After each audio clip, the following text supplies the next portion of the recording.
Leorio had freaking balls, and I mean actual balls, to even say that right in front of everyone in the election. Definitely in this episode, we had a lot of things planned on, and it's setting up for like Gon trying to be healed right now by Nanika. So definitely how the episode started off, we get seeing Jing and Cheeto like planning, like, because they see like they pretty much Jing is out of the running right now. Everyone fucking hates Jing at this point. It's like no one gives a fuck for him. They know how much of a shitty father is, and not to mention as well, he got Shuri the fuck out by Leorio. So it's like, come on. Although he is coming up with a plan to combat against Pariston with Cheadle, and pretty much like how it was working is that they plan to set off all the other votes to like Leorio. It's like, fuck it, if I'm not gonna win, then definitely I'm not letting Pariston win. It was very interesting to see like, oh, like, it was a very interesting thing. Like, you have Maelstrom, the freaking cow, he was going to send off his votes to Cheadle, and then Cheadle was going to send off her votes, saying, like, oh,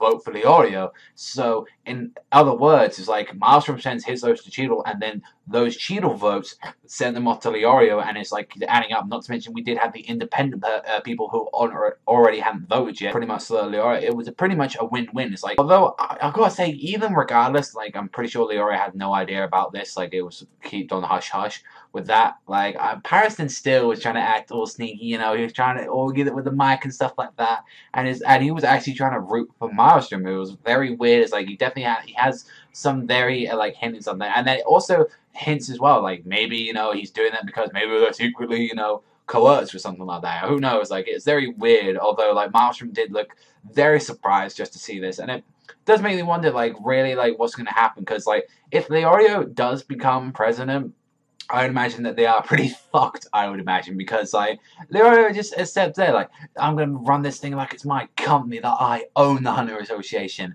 and it's like, I'm going to be, you're going to all do my bidding, you're going to all help Gon, and he's like, I like it that he was just speaking his mind and all that. It's like, he was just saying the truth to people. It's like, I just want to help my friend.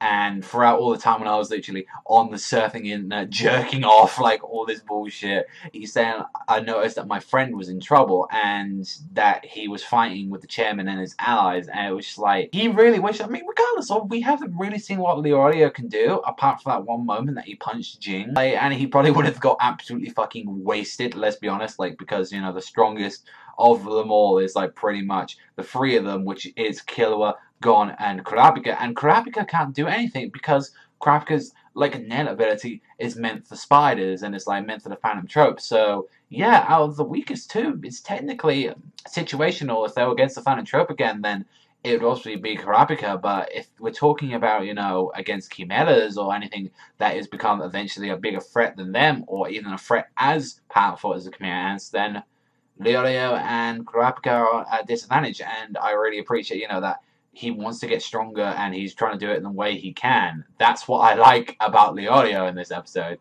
Plus, as well, we barely get to see a lot of Leorio in the series, and I love the dude. He's a fucking awesome character as well, so it was very just cool just to see him there, speaking his mind, and telling him what's what, and it's just Pariston, when you see him in that episode, that fucking little fucking smile of his in the suit and everything, showing it off, and you just see that dark aura around him. It's like, this motherfucker, he is planning something. He has always got a plan for everything. He's always got a backup plan. He's got a backup plan for that backup plan.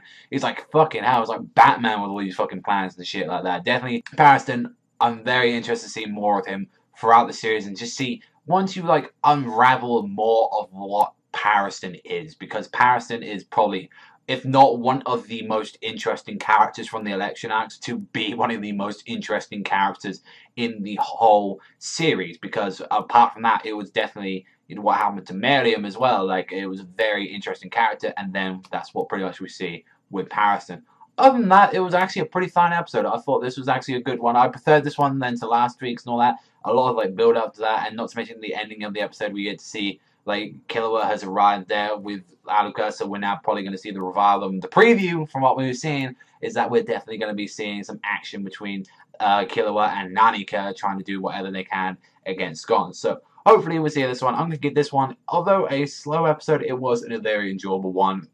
I'm personally going to give this one a 6 out of 10. I thought this was a good episode, in my opinion. Not the greatest, most fantastical one of them all, but when we had stuff like, with Jing being involved in this episode, Leorio just fucking being an awesome character, the fucking evil deeds of seeing a Pariston, it was just overall like interesting way of their handling the election. But that's all from me. I was thanking you very much for watching as always. Remember, I'll see you guys next time. Remember, Panda.